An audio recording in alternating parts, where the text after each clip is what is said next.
SIR কাজের অগ্রগতি নিয়ে যেদিন ভার্চুয়ালি মিটিং এ বসেছিলেন অভিষেক বন্দ্যোপাধ্যায়, সেদিনই তিনি খোঁজ করেছিলেন পূর্ব বর্ধমান আউসগ্রাম 2 নম্বর ব্লক তৃণমূল কংগ্রেস সভাপতি শেখ আব্দুল লালনের। জানতে চেয়েছিলেন কাজের অগ্রগতি কতটা এগিয়েছে।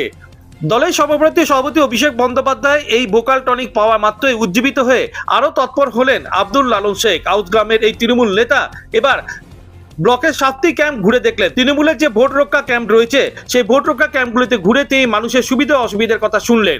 এসআইআর ফর্ম ফিল আপে কোথায় জটিলতা রয়েছে সে কথাও তিনি শুনলেন এবং সেই সমস্যার জটও খুলে দিলেন। বার্তা দিলেন বিজেপি যতই চেষ্টা করুক এ বাংলায় সব ধর্মের মানুষ একসাথে বসবাস করবে এবং এক হয়ে তারা 26-এর বাংলার নির্বাচনে বিজেপিকে পরাজিত করবে।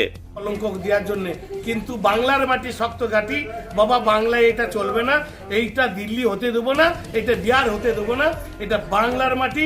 এই কৃষ্টি সংস্কৃতি আলাদা, এখানে স্বাধীনতা এনেছে বাংলা এনেছে, এখানে নজরুল বলুন রবীন্দ্রনাথ বলুন সকলেই কিন্তু আমরা এক হয়ে হিন্দু মুসলিম জৈন খ্রিস্টান আমরা সবাই এক।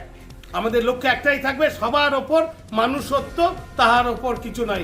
আমাদের ধর্ম বর্ণ নির্বিশেষে সকল মানুষ একসঙ্গে বসবাস করব, একসঙ্গে আমরা কাজ করে এই এসআইআর যে যোগ্য জবাবটা আমার এই রাজ্য দিচ্ছে। বুধবুধে দেবশালা ভালকি কোটা সহ আরো বেশ কয়েকটি জায়গায় জোর কদমে শুরু হয়েছে এসআইআর ফর্ম ফিল আপের কাজ। বুধবার তৃণমূলের সেই সহায়তা ক্যাম্পগুলি ঘুরে দেখলেন আউসগ্রাম 2 নম্বর ব্লক তৃণমূল সভাপতি শেখ আব্দুল লালন শেখ এবং সঙ্গে ছিলেন দলের অন্যান্য নেতৃবৃন্দ।